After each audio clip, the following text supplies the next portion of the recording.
Hey guys, thanks for tuning in. I'm Damon Campbell with HotNewHipHop.com here at St. Andrews in Detroit with some very special guests. Would you like to introduce yourselves? Yeah, it's original Dom Kennedy. We live in Detroit. First show in Detroit City. Get Home Safely tour with my homeboy. Man, right behind it, Young Skeme the Duke, Inglewood's finest, man. We out here in the D going all the way live. Great to meet you guys. Definitely appreciate your time. Yeah. Now, Dom, I understand that you actually started off rapping karaoke, like into your little sister's tape recorder. Yeah, I did a little bit. You know what I'm saying? When I was a real young guy.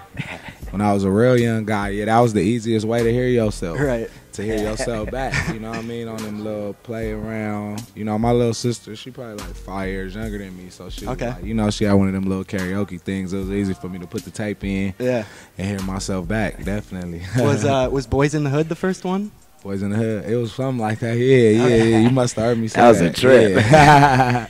Skeme, that's kind of like how you got your start too, right? Man, From having so many different songs memorized. Mine started as like my pops being kind of mean for the sake of a better, for, you know what I mean, not having a better word for it. He was just like, man, you remember so many songs, why don't you make your own? And then we started making my own, so now here we is. Definitely. So it sounds like you were kind of like a walking dub tape back then. Man, yeah, back then, I mean, still to this day, I'll be telling you that all the time, like, bro, this nigga know every damn song. And then I forget my own words, so it's cool. And Dom, I know that you actually used to make your fair share of dub tapes, comprised mostly of like the new songs from DJ Theo's afternoon show on. He did the homework. And you know, dubbing tapes is one thing, I suppose, but is it true that you actually used to bootleg Tupac's 7 Day Theory album? Yeah, I did actually. I did that, and it was that in the Mo Thugs compilation. Really? Thugs was out at the same time at Sam Goody in the Fox Hills Mall, and they was right in front of the counter. And we used to wear the Gap jackets with the zipper. Oh, really? So it was easy to put the tapes in your jacket. And I would sell them at school to people for like, you know, whatever. I wasn't really trying to make no money. I just wanted people to listen to it. Yeah. $8, $6. Yeah. I imagine $5. it was pretty easy money, though, for the most part. For sure. Which I understand was actually your first nickname back in the day? Hey. Yeah, that was my original Lamar Park nickname. Everybody had all the homies. My one homie Lance, dad, he named everybody in the neighborhood, and that was my nickname. Easy Money. And Skeme, if I'm not mistaken, yours actually came from, rest in peace, of course, a fellow named Nut. Yeah, Nut 3. He was Baby Nut from Centennial Park families. I'll never forget that dude. He gave me that nickname when I was a kid. What was the story behind that? Just being a badass kid, and it was always like he was trying to figure out a way to do some kind of bullshit. Yeah. So I always ended up in it, but yeah, that's how I got it. You would kind of like take like candy? Always candy, extra lunches at the park for the little summer camps. Go ahead and like flock on a car, whatever. Like we would do whatever for mine. Yeah. And Dom, you of course have the Other People's Money Company, which I know was inspired by like your dad kind of instilling in you when you were younger about like rich folks kind of using other people's money to help build their wealth. And interestingly enough, wasn't your mom actually a banker?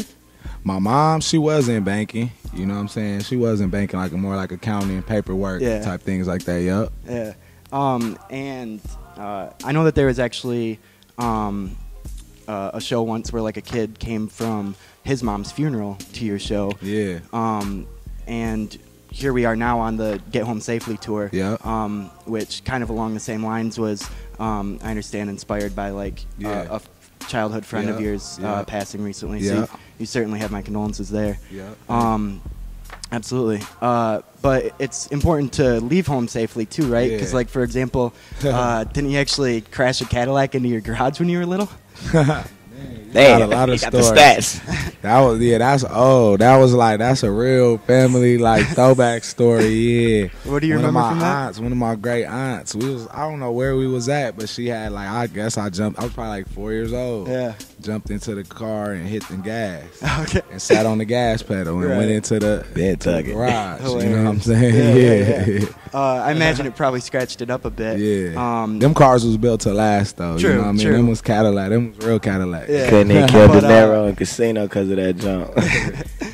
But on that note, I understand that your guys' first time working together was actually over the ice cream paint job instrumental.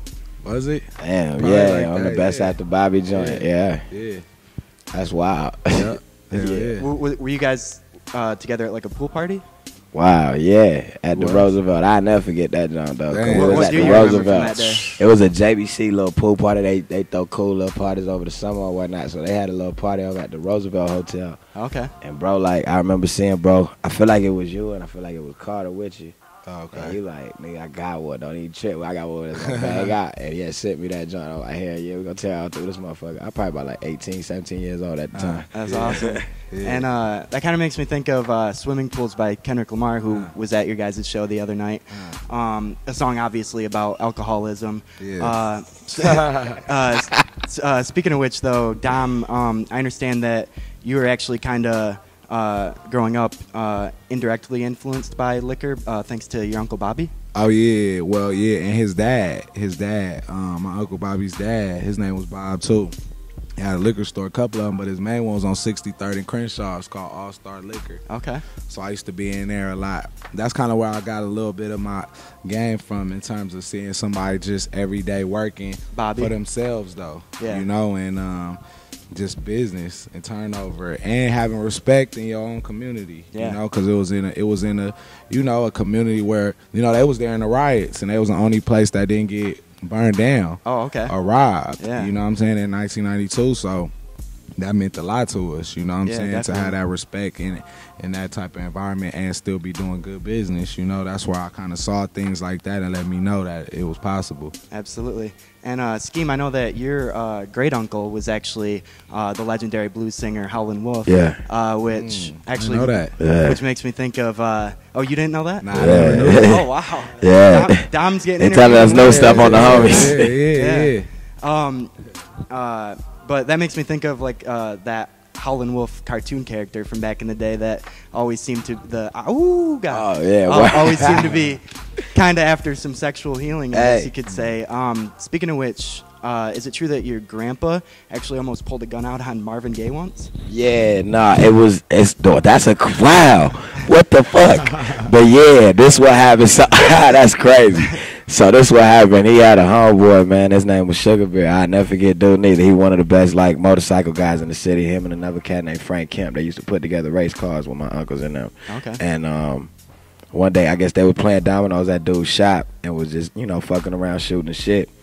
And my granddad said all he heard was, you know, he said all I could hear was a nigga coming through the gate and screaming out like, oh man, that's why the fuck you can't finish my bike, cause you over here fucking around with these dominoes. And my granddad said he finna reach under the table. So when he reached under the table, he looked back and it's Marvin Gaye like a motherfucker. That's crazy. That's wild that you knew that though. That's wow. And Dom, I know that you've had your fair share of issues in the past with like your tires going flat because of your rims. I'm guessing. Yeah. The sixes. I'm on stocks right now. Skating on them chrome. I might be done with rims for the rest of my life. Oh, really? Stop. Well, at least you don't have to worry about your beverages going flat though, since you don't even drink soda. Yeah.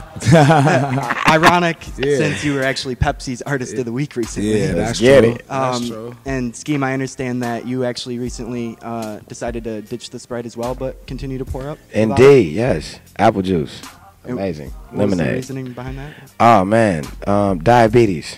Oh, yeah. You have diabetes? No, scared of it, so I don't want to have it. I don't want to have one of those in the interview. I'm running from it, so I don't want niggas to be like, yo, so you have diabetes. So I'm like, you know what I'm saying? Yeah, fair enough. And getting close to the end here, perhaps one of the most common places to lean up against is, of course, Up Against the Wall, which is actually the name of a store that you used to work at back in the day? Yeah, like a motherfucker. There too? I was like, damn, I was 16 years old. That's the only job I ever had, yeah. Okay. Was in it the like Fox. a clothing store? Or? Yeah, it was the only place to really get like the fly shit at the time. It was like the spot. I feel like bro worked here too before me though. Because you did work at a clothing store. Was it that one? Yeah, it was that one. Oh, I didn't know if it was that one. it Yeah, was different mall though. South Bay Galleria. Oh, okay. That was the only job I had too, for sure. yeah. Fly niggas. So you guys do have a lot in 6 common. months. It was exactly 6 months. Oh, On 6 months day I quit. I never went back. Crazy. That's wild. I feel like I ain't making past that neither. Lastly, fellas, you've certainly come a long way since then. Needless to say. Shout out to the rap. Yeah. I know you're both fathers, so obviously your kids come first. Yeah. But aside from that, at this point in your careers, do each of you in any way consider music your life? Definitely. Definitely, you know, in terms of who I am as a person. Yeah. You know what I mean? Yeah. That's my life work, you know, especially for the last 5 years and probably for the future 5 years. Absolutely. You know what I'm saying? That's my life's work, you know.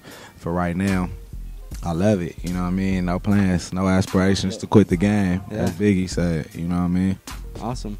Well, lastly, fellas, that's actually all I got for you. But thank you so much for your time. It was great chatting with you. Thank you, man. Absolutely. Great Best wishes with everything coming your way. Respect. Is there anything else you guys want to say to the people out there watching?